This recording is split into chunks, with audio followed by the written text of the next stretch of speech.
ചങ്ങായിമാരെ മൂപ്പറ് പുറത്തിറങ്ങിയിട്ടുണ്ട്. മൂപ്പർ ആരാന്നല്ല നിങ്ങൾ ആലോചിക്കുന്നത്. മൂപ്പറ് വേറെ ആരുമില്ല, നമ്മൾ ജോർജ് സാറ്, നമ്മളെ കേന്ദ്രമന്ത്രി ജോർജ് കുര്യൻ സാറുണ്ട് പുറത്തിറങ്ങിയിട്ട്.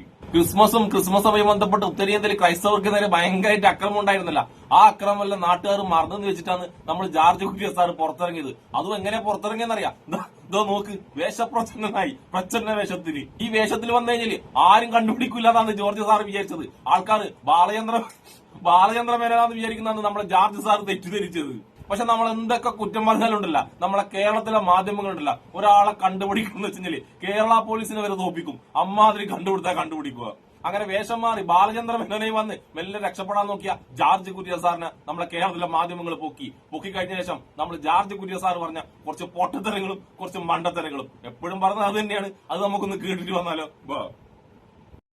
സമയത്ത് ഒട്ടേറെ സംസ്ഥാനങ്ങളിൽ ക്രൈസ്തവ ആഘോഷങ്ങൾക്ക് അതിക്രമങ്ങളുണ്ടായാലും പലയിടത്തും കേസെടുത്തിട്ട് പോലുമില്ല. എന്തുകൊണ്ടാണ് ഇതിങ്ങനെ രാജ്യത്ത്? കേസെടുത്തില്ല. എവിടെയാ കേസെടുക്കാത്തത്? കേരളത്തിൽ കേസെടുത്തിട്ടില്ല. വേറെ എവിടെയാ കേസെടുക്കാത്തത്? ഏതെങ്കിലും ഒരെണ്ണം ചൂണ്ടിക്കാണിച്ചു. ഞാൻ എല്ലാം ഫോളോ അപ്പ് ചെയ്താണ്. എവിടെയാണ് കേസെടുക്കാത്തതെന്ന് ചൂണ്ടിക്കാണിച്ചു, എടുപ്പിക്കാം.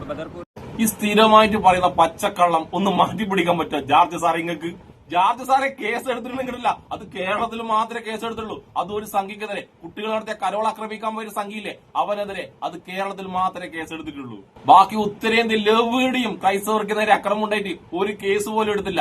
ഒരു ബംഗ്ലാദേശ് വന്നില്ല, ബംഗ്ലാദേശിൽ നിന്ന് ഇവിടെ ആയിട്ട് സംഖ്യയായ ഒരു ബംഗ്ലാദേശി, അവനെതിരെ കേസ് എടുത്തിട്ടില്ല. അവന്റെ കൂടെ ഒരുപാട് സംഖ്യ ഉണ്ടായിരുന്നു ആ പള്ളിയിലച്ഛനെ ആക്രമിക്കുമ്പോൾ, അവർക്കെതിരെ കേസ് എടുത്തിട്ടില്ല. പിന്നെ ഡൽഹിയിൽ കാഴ്ച പരിമിതിയായ ഒരു ക്രൈസ്തവ യുവതിയെ ഒരു BJP വനിതാ നേതാവ് ആക്രമിച്ച്, അവർക്കെതിരെ കേസ് എടുത്തില്ല. ഷോപ്പിംഗ് മാളിൽ അക്രമം നടത്തിയ സംഖ്യക്കെതിരെ കേസെടുത്തില്ല. പിന്നെ പള്ളിയിൽ പ്രാർത്ഥന നടക്കുമ്പോൾ പുറത്ത് പ്രതിഷേധം നടത്തിയ കുറെ സംഖ്യകളുണ്ടായിരുന്നു, അവർക്കെതിരെ കേസെടുത്തില്ല. അങ്ങനെ എത്രമാത്രം എണ്ണിയാൽ ഒടുങ്ങാത്ത ഒരുപാട് കേസുകളുണ്ട്. ആ കേസുകളിലൊന്നും ഒരു പ്രതി അറസ്റ്റ് ചെയ്തിട്ടുള്ള ഒരു കേസും എടുത്തിട്ടുമില്ല എന്റെ ജോർജ് കുര്യൻ സാറ്. ഇനി ജോർജ് സാറ് കേന്ദ്രമന്ത്രിയിൽ നിന്നും പണ്ട് ചാനൽ ചർച്ചയിൽ വന്നിട്ട് ഉത്തരം മുട്ടുമ്പോ കൊഞ്ഞനം കുത്തുന്ന ഒരു ജോർജ് സാറല്ലേ, പഴയ ജോർജ് സാറ്. ആ ജോർജ് സാറാന്ന മനോഹരമായ ദൃശ്യം കണ്ടിട്ട് വന്നാലോ. പാലാ മെത്രാനെതിരെ നടപടി ഉണ്ടായപ്പോൾ എന്തുകൊണ്ട് ഈ മാധ്യമങ്ങൾ മെത്രാനെതിരെ നിന്നു? എന്തുകൊണ്ട് മുനമ്പത്ത് BJP ഇടപെട്ടപ്പോൾ അവിടുത്തെ ജനങ്ങൾക്കെതിരെ മാധ്യമങ്ങളിൽ നിന്നും? അങ്ങനെ എത്ര കാര്യങ്ങൾ ചോദിക്കാനുണ്ട്. അതുകൊണ്ട് അല്ലല്ല, മുനമ്പത്ത് മിക്കവാറും മാധ്യമങ്ങൾ മുനമ്പത്തെ ജനങ്ങൾക്ക് എതിരായിരുന്നു. ഞാൻ എടുത്തു കാണിക്കാം. പല മാധ്യമങ്ങളും ഞാൻ എടുത്തു കാണിക്കാം. അപ്പൊ അതുകൊണ്ട് നിങ്ങൾ കേരളത്തിൽ നടക്കുന്ന കാര്യങ്ങൾ മറച്ചു വെക്കുന്നു. എല്ലാ കാര്യങ്ങളും മറച്ചു വെക്കുന്നു. അതുകൂടാതെ ചെറിയ കാര്യങ്ങൾ, ഉത്തരേന്ത്യയിലുണ്ടായ ചെറിയ കാര്യങ്ങൾ,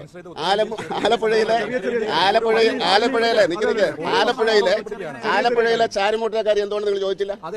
എല്ലാ വാർത്തകളും എല്ലായിടത്തും കാണിച്ചു. നിങ്ങൾ എന്തുകൊണ്ട് ചോദിക്കുന്നില്ല? മലയാളം ചാനലല്ലേ? ഉത്തരേന്ത്യയിൽ ക്രൈസ്തവർക്ക് നേരെ നടക്കുന്ന ആക്രമണങ്ങളൊക്കെ ചെറിയ കാര്യങ്ങളാണ് പോലും നമ്മളെ ജോർജ് കുര്യൻ സാറിന്. ജോർജ് കുര്യൻ സാറെ, നിങ്ങളെ നമിച്ച്, നിങ്ങളെ ഞാൻ സമ്മതിച്ചു.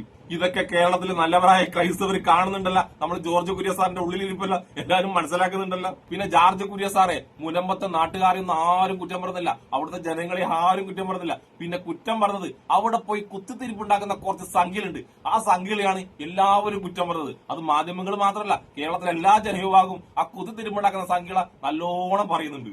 ഇനി നമുക്ക് ബാലചന്ദ്ര മേനോനായി വന്ന ജോർജ് കുര്യൻ സാർ അടുത്തതായിട്ട് എന്താ തള്ളുന്നത് കേട്ടിട്ട് വന്നാലോ. പറഞ്ഞിട്ട് എന്റെ സുഹൃത്ത് ഈ സുഹൃത്ത് പറഞ്ഞ തെറ്റല്ലായിരുന്നു. അത് ഇനി അറിയില്ല എന്ന് പറഞ്ഞു. അതുകൊണ്ട് ഞാൻ പറയട്ടെ, ആറ്റുചാൽ അച്ഛന്റെ അല്ല, ആദ്യം കേരളത്തിലെ പറയണം.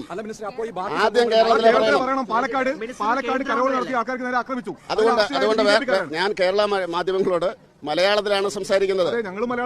അതുകൊണ്ട് ഈ നമ്മുടെ യൂണിഫോം കാര്യം ഉണ്ടായില്ലേ കൊച്ചിയില്, നിങ്ങളാരുടെ കൂടെയായിരുന്നു? നിങ്ങളെ കന്യാസ്ത്രീകൾക്കെതിരായിരുന്നു. നിങ്ങളുടെ വാർത്തകളുടെ ട്രസ്റ്റ് എന്ന് പറയുന്നത് എതിരായിരുന്നു. പാലാ ബിഷപ്പിന്റെ കാര്യത്തില് നിങ്ങൾ ബിഷപ്പിനെതിരായിരുന്നു. അല്ലല്ല, ആ ബിഷപ്പിന്റെ കേസ് പിൻവലിച്ചിട്ടില്ല. ഈ ചാനൽ ചാരുമൂട്ടിലെ ആ അക്രമികളുടെ കൂടെയാണെന്ന് ഞാൻ പറയുന്നു. നിങ്ങളുടെ ചാനല് ചാരുമൂട്ടിലെ കാര്യം ചോദിക്കൂ. ചാരുമൂടിലെ അശോകന്റെ കാര്യമാണോ ജാർജ് സാറിന് അറിയേണ്ടത്? ചാരുമൂടിലെ അശോകന്റെ വയറ്റിൽ നോക്ക് നിന്ന് ജാർജ് സാറ് ഉത്തരേന്ത്യയിലെ ക്രൈസ്തവർക്ക് നേരെ നടക്കുന്ന അക്രമത്തിനെതിരെ എന്തെങ്കിലും ഒന്ന് മിണ്ട് എന്റെ ജാർജ് സാറെ. ഇങ്ങനെ ഫാൻസി ഡ്രസ്സ് ഇട്ടു വന്നിട്ട് മെഴുകല്ല ജാർജ് സാറ്. എനക്കെന്നത് തോന്നുന്നേ ജാർജ് സാറ് ആ കഴുത്ത് ചുറ്റിയ ഷാളില്ലേ, ആ ഷാളങ്ങാനും കഴുത്തിൽ കുടുങ്ങിപ്പോയി തോന്നുന്നു. മറുപടി ഒന്നും ഒരു ക്ലിയറും ഇല്ല, പൊട്ടത്തരം മാത്രമേ പറയുന്നുള്ളൂ. കൂട്ടത്തിലേതെങ്കിലും നല്ല സംഖ്യ ഉണ്ടെങ്കിൽ ആ ഷാളം ഊരിക്കൊടുക്കണം ജാർജ് സാറിന്റെ കഴുത്തുനിന്ന്. മൂപ്പര് എപ്പം പത്രസമ്മേളനം നടത്തിയാലുണ്ടല്ല കോമഡി ഷോ തോറ്റുപോകും. അമ്മാതിരി കോമഡിയാണ് മൂപ്പറ പത്രസമ്മേളനം മൊത്തം. നമുക്ക് അവസാനമായിട്ട് ജോർജ് കുര്യൻ സാറ് ഈ കോമഡി ഷോയിൽ എന്താണ് പറയുന്നത് കേട്ടി വന്നാലോ. മലയാളികളോട്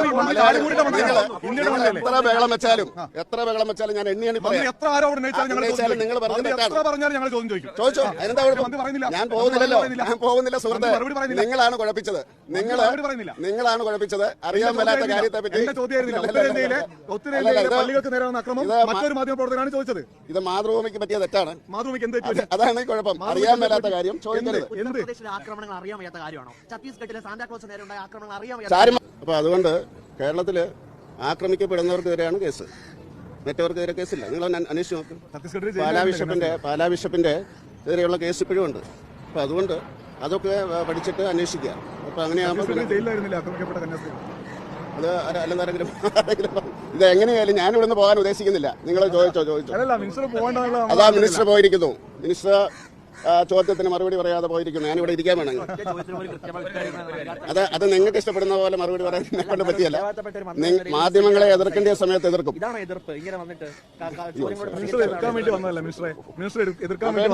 ചോദിച്ചിട്ട് ഞാൻ പേടിച്ചു പോയി. ഞാൻ ചിരിച്ചുകൊണ്ടല്ലേ ഇത്രയും നേരം സംസാരിച്ചത്. ഇതിന് ചിരിച്ചുകൊണ്ട് മറുപടി പറഞ്ഞു എന്നല്ല പറയാം മിനിസ്റ്ററെ. ഇതിന് ഉത്തരം മുട്ടിട്ട് പുഴുങ്ങി നിന്നതിന് പറയാം.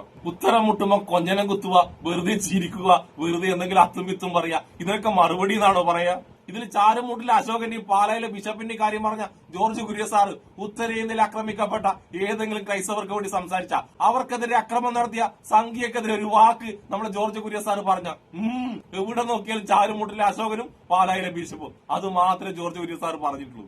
ഉത്തരേന്ത്യയിലെ ക്രൈസ്തവർക്കെതിരെ അക്രമം നടത്തിയ സംഘിയക്കെതിരെ ഒരക്ഷരം നമ്മളെ ജോർജ് കുര്യൻ സാറ് പറഞ്ഞാല് പിന്നെ കുര്യൻ സാറിന് ഡൽഹിയിൽ നിൽക്കാൻ കഴിയില്ല. ഡൽഹിയിലെ സംഘികള് നമ്മുടെ ജോർജ് കുര്യൻ സാറ് അടുത്ത് ഓട്ടിക്കും. പിന്നെ ജോർജ് കുര്യൻ സാറ് ഡൽഹിയിലും വേഷം കെട്ടേണ്ടി വരും, കേരളത്തിലും വേഷം കെട്ടേണ്ടി വരും. പിന്നെ ബാലചന്ദ്ര മേനോന്റെ വേഷമൊന്നും ശരിയാവില്ല. അതിലും മേലെ വേറെ എന്തെങ്കിലും വേഷം കെട്ടി നടക്കേണ്ടി വരും എന്റെ ജോർജ് കുര്യൻ സാറ്. അതുകൊണ്ട് ജോർജ് കുര്യൻ സാറെ, നിങ്ങൾ എന്തൊക്കെ വേഷം കെട്ടിയാലും നിങ്ങളെ മനസ്സിലിരിപ്പുണ്ടല്ല മലയാളികൾക്ക് മനസ്സിലാവും. അത് ഇനി എല്ലാ നല്ലവരായ ക്രൈസ്തവർക്കും മനസ്സിലായി കാണുമെന്ന് ഞാനും വിചാരിക്കുന്നു. കാരണം താങ്കളുടെയൊക്കെ മനസ്സിൽ സംഘി ചിന്ത മാത്രമേ ഉള്ളൂ. അതിൽ കൂടെയുള്ള ക്രൈസ്തവർക്ക് എന്ത് സംഭവിച്ചാലും സാറിന് യാതൊരു കുഴപ്പമില്ല. അതുകൊണ്ട് ഇദ്ദേഹത്തിന്റെ മനസ്സിലിരിപ്പ് ഏകദേശം കേരളത്തിലെ നല്ലവരായ ക്രൈസ്തവർക്ക് മനസ്സിലായി കാണുമെന്ന് ഞാൻ വിചാരിക്കുന്നു, ഞാൻ പ്രതീക്ഷിക്കുന്നു. ആ നല്ല പ്രതീക്ഷയോടുകൂടി എന്നെ ഇഷ്ടപ്പെടുന്ന എല്ലാവർക്കും എന്റെ ഒരു നല്ല സുലാൻ.